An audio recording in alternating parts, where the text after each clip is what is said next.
Hi, welcome back to another video. This video, I'm back in the shop working on this new unit. So my dad just picked up this some year Kubota RTV 1100. It's got attachments for a snowblower and a snow blade on the front. He wants to be able to use he wants to be able to move our big sprinkler reel down in the field, so I'm gonna make a hitch on the front of this so he can go under the hitch and lift up and grab the reel and move it around the field. So gotta make kind of a attachment for the front. These are our attachment points. It's pretty simple. One of the downsides is that it doesn't lift perfectly vertical. It kind of swings, so the hitch will come back. So I'm going to use a pintle hitch. That's going to be the easiest. I'll have to modify the sprinkler side a little bit also, but for now, going to get started on the machine side of things. So I'm just going to go gather some steel. There's not a whole lot involved, so hopefully I have everything just out back here and don't have to go to the store, and try and come up with a plan. All right, found some solid 1-inch. This came from ramps off my old flat deck truck. Some angle iron here. So I think I'm gonna just cut little 1-inch pieces off this that I can weld on the side of the angle to be able to sit in those slots, and then drill a 1-inch hole in the side of this angle wherever I want. That'll be kind of the main frame, and then square tubing on the top and bottom to hold it together, and a receiver right in the middle. So that all sounds fairly basic, which it is, but it all takes a lot of time. So I expect this is gonna take basically half the day between just measuring a bunch of times, hopefully only cutting once, welding, making sure everything's perfect and square. And I also don't wanna make this too heavy. I wanna make it really beefy and strong, but I don't want it to be a huge hassle pulling it on and off when we don't need it. So there's a fine line. I usually tend to overbuild things because I look at factory stuff and see how thin of metal they're using, and I am usually like 2 or 3 times that. But rather be safe than sorry, but at the same time, yeah, make it so that one person can put it on and off. So that's the goal. Gonna start measuring, do some cutting.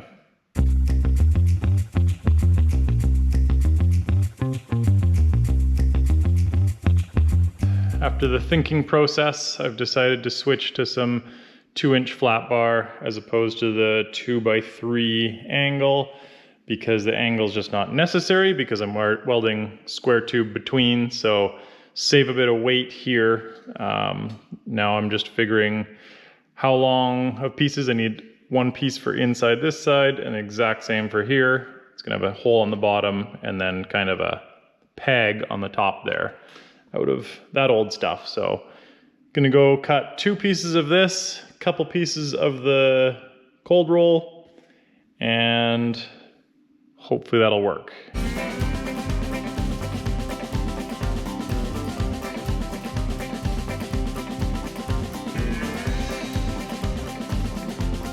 So now you can kind of get the idea. 2 plates, drill a hole there, 1 up there. Can't hold 2 things at once, but these little dogs will go in there. And should be good. Oh yeah, there we go. Weld that onto there. And this pin obviously slides into there. So a couple chunks of this 2x2 across here, tie it all together as 1 chunk, but I think I'll weld it all in place in here so that it's perfect. It would be a bummer for it to be just a little too tight.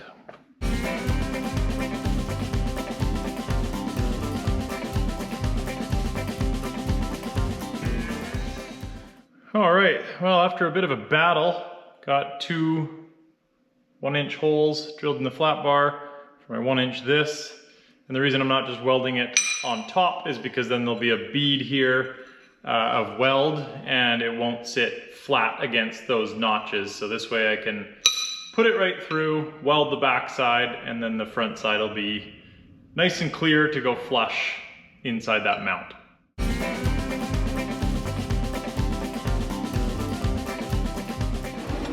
Okay, those little nubs are welded on from the back so that the front is nice and square, can sit up close to those side dealios, good to go. So now go measure for the bottom hole.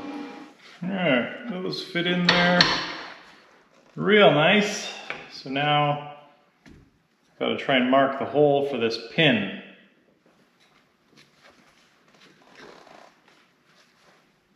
I drilled the holes. I didn't show you. It looked like drilling 2 more holes.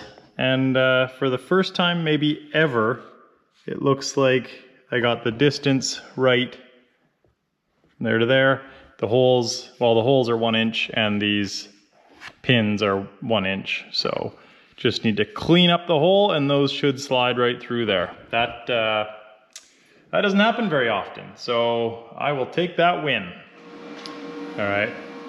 Camera needed some charge. I didn't want to wait. So 2 pieces are cut. They're in there. Got the sheet metal shim. So just gonna tack this all in place, pop it out, take it over to the bench and weld it fully.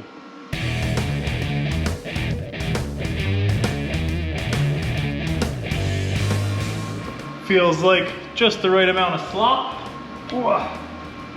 The receiver is gonna sit up here. So if I build a vertical one, I can build a nice gusset on the bottom, make it super strong. And then a nice toe point down here.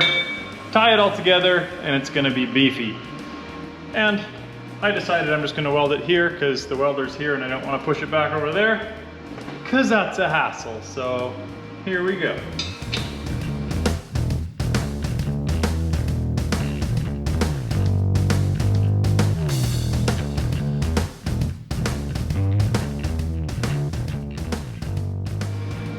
All right, cooled down, welded together, doesn't look like much. Moment of truth.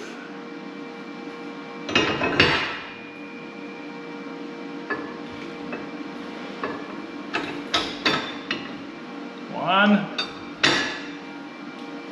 2. Oh, that's a relief. Just a 30-second of slop, so perfect.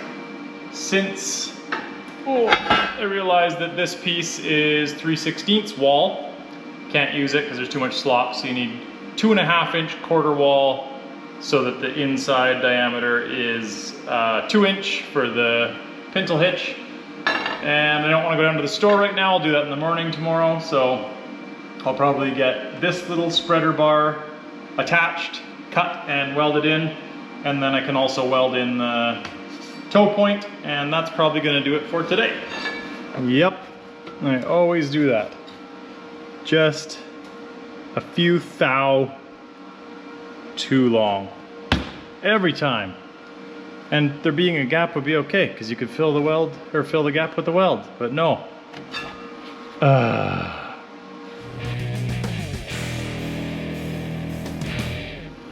Gonna leave that weld for now because that's where the gusset's gonna go, so I'll finish weld that when I got that all done. Looking good, looking good. She's a solid piece. I don't think that's going anywhere. So my toe point's down there. Gonna get the coating, whatever the coating is, all cleared off there, and then I can weld that on too. This is a 11,000 pound toe point, so it's going to be plenty good for the side-by-side.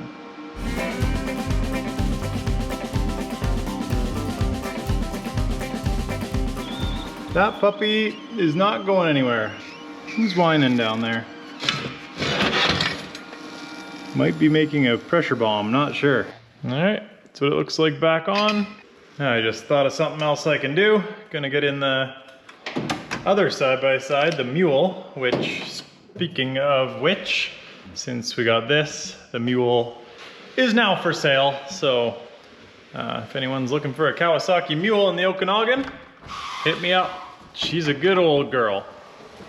So, what was I saying? I'm gonna hop in that, go down to the hose reel so that I can measure what materials I am going to need for the hitch, because right now it's low, and the reason we're making it higher is so that you can see it from the windshield, because right now if you're trying to hook it up in the back, it's brutal. It's like a pin system, so yeah, and the sprinkler's so heavy you can't adjust it. So that's why we're doing something higher on the hose reel. So going to make like a gooseneck style hitch that's up where you can see it. So I need the material, or I need to find out what material I need for that, so I can also pick it up in the morning and only do one trip. All right, my good driving stick's in the Kubota, so I gotta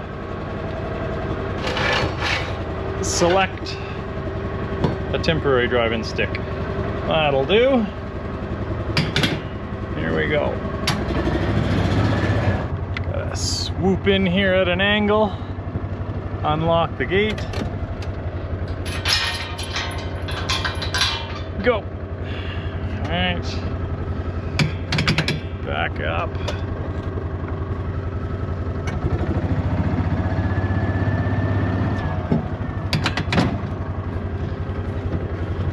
And through we go, piece of cake.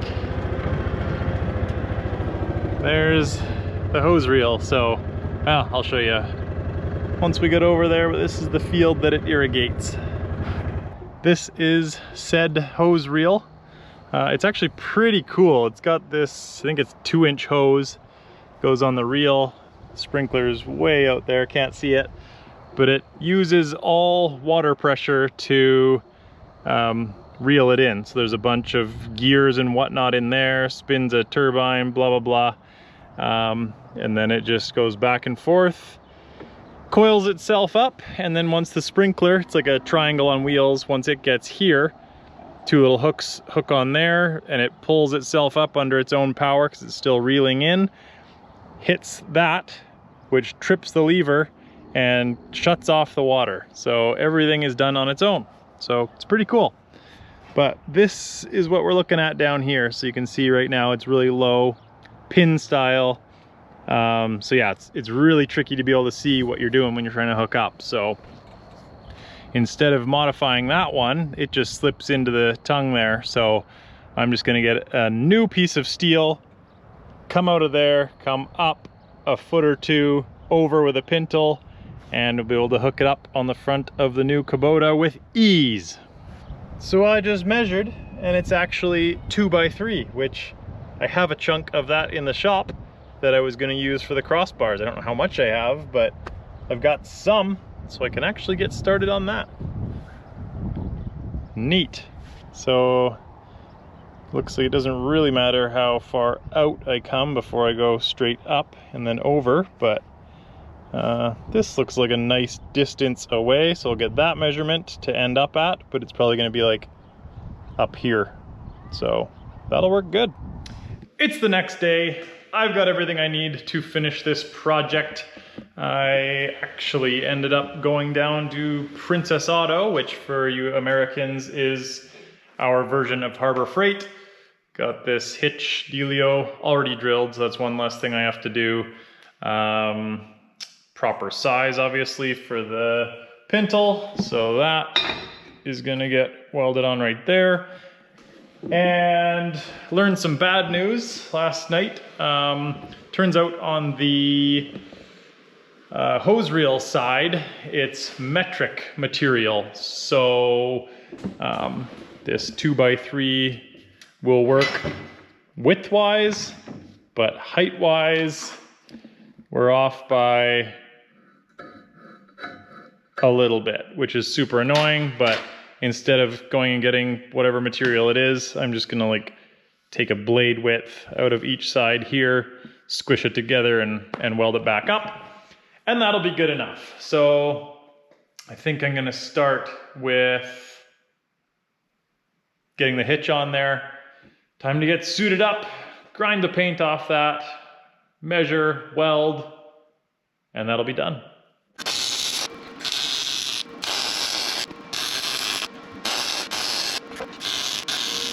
All right, Oh, this thing's heavy. Here we go. The old Picker Upper 9000. So hopefully can see this point from the windshield. All right, now let's move on to the annoying bit, making that 2x3 not 2x3. So I think for this guy all we're gonna need is a blade width, one out of there and then the same on the other side. Probably more than a hacksaw, so I'm thinking my metal circular saw, skill saw, will be enough. Clamp it down, weld it up in a few spots, and should be good to go. There's two ways I could do this. I could set up a jig on here holding the piece steady, and then set up a fence with like a 2x4 and run it down that. Or I could eyeball it and just wing it. And I'm liking the sounds of the latter. I think I got this. And if you haven't used one of these metal saws before, they are obnoxiously loud, so cover your ears. Oh. And that is gonna spit chunks just right in my face, no matter how bad that sounds. Okay. Standing up would definitely be advantageous.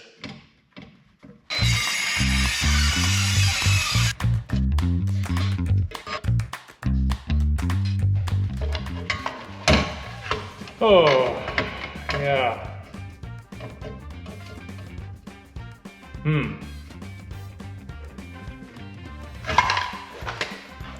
Do this one a little different, because I'm on the small side of the saw. Ay, ay, ay. Okay.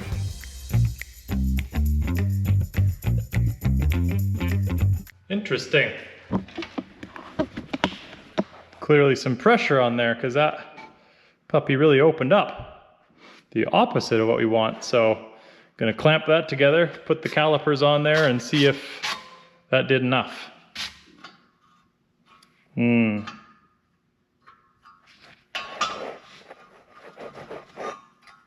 It's like the same as it was. All right, I think I got the solution.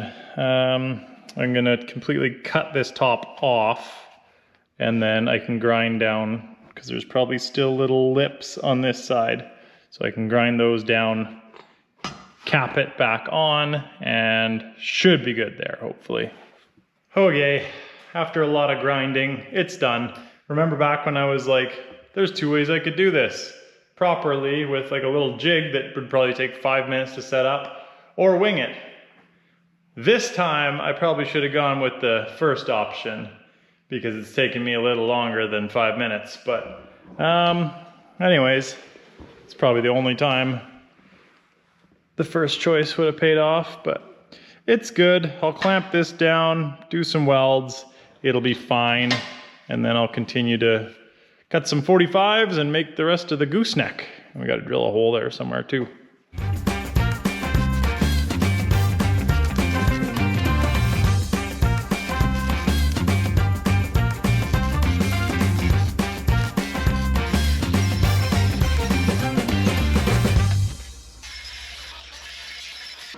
There you go. There's the step. That much.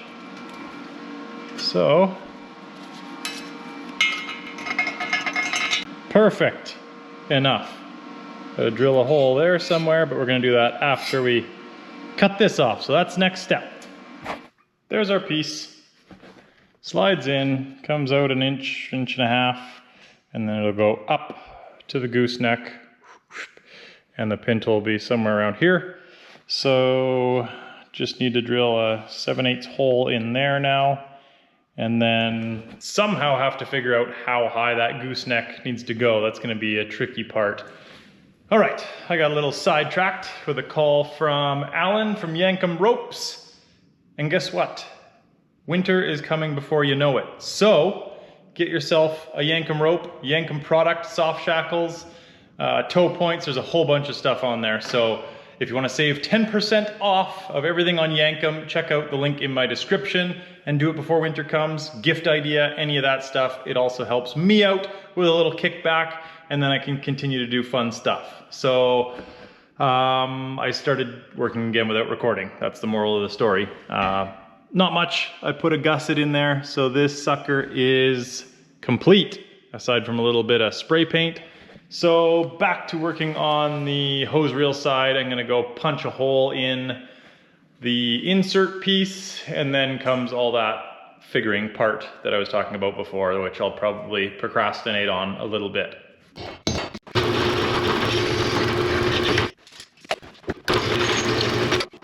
All right, my dad got home and wanted to get his hands dirty, so used his help to get the measurements for the sprinkler, cut all these pieces for the gooseneck, cut up this shackle, steel shackle. That's gonna be our pintle hook for the front. Got that cut and ground down, so now I'm going to get this all welded together in the gooseneck shape, and we'll be in business.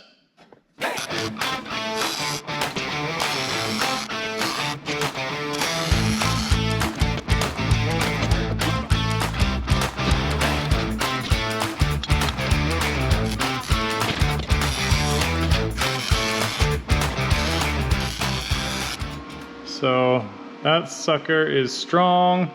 Just gonna get the steel shackle to weld on the end, and this piece is done. Also, I decided to cap the end, so, well, it's upside down, but you get the idea. So this will go here, so when you're pulling in, the machine side can hit this, then you know you're there, and just go up and it'll catch it.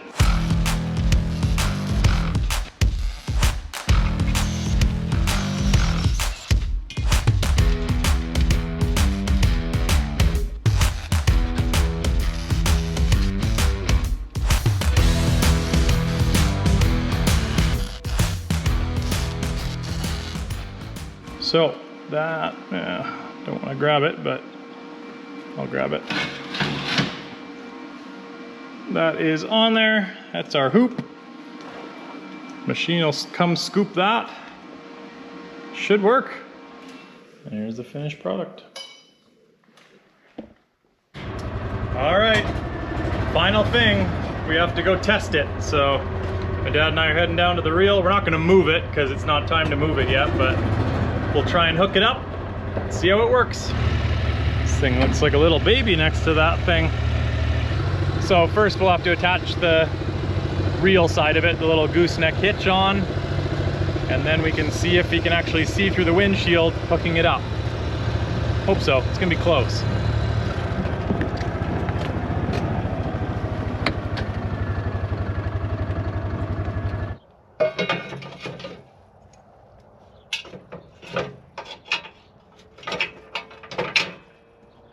Step one, that's good. One was completed successfully.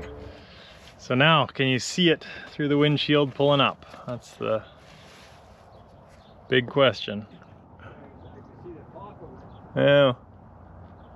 From here, it looks like you'd easily be able to. So he definitely has to stand up.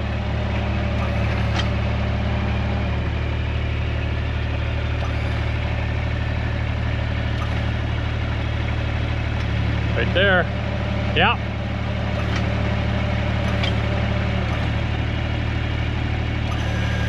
Well, that's not good. It's maxed out.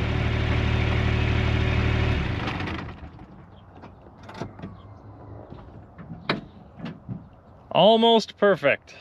Almost. It's maxed out. Yeah. Which I guess it would squat your suspension. The reel. Oh. Right. What? We made it, assuming the reel, made it level. Remember, we added 2 inches. Yeah. So It should be down lower than that. it should like pick up to that point, yeah. So that jack needs to be Down more. Or, lifted up, yeah. yeah. Shoot. Yeah, we can't easily test that right now either. No, So he's going to be, we're shutting it down Yeah. tomorrow morning. It'll be finished. Yeah, so we can test it on the pavement up there. Take it up there. Yeah. Okay. Anyway. So, not flawless, but not too bad. So, we're pulling the reel out of the field tomorrow, and then we'll be able to test it up on pavement and get the real deal, real measurements. So, that'll be nice, but I think it'll work. There's a little more tongue weight than I was thinking there was gonna be, so that might be an issue with the suspension squatting, but even if we have to make changes, I think it'll work. So we did pull the reel out of the field and did test it out. It's pretty good. I'm probably gonna tweak it just a little bit so it lifts a little bit higher, but it did work out. Unfortunately, I didn't get that on camera. I forgot, but Hitch was a success. Thank you guys for watching if you've stayed this long. On another note, if you have the means to become a Patreon or YouTube member, all of those funds are gonna go towards helping people. I wanna get something for someone. I love helping people. Coming into the kind of holiday season where money's a little tighter, I'm hoping to get a car for someone. It might be a bit of a lofty goal, but if you guys want to contribute to that, that's the type of thing it's going to go towards. Just helping anyone in need, really. On that note, it's not going to be a new car or a very nice car, but you know, something along those lines, a couple $1,000 car that we can fix up, give to someone, help someone out. So if you can spare a few dollars, also got merch coming. So if you subscribe to or become a member, whatever it is, of Patreon or a member on YouTube and give a few bucks, I'm going to include some discount codes for the upcoming merch, and you guys will be the first to know. So thanks so much for watching, and we'll see you on the next one.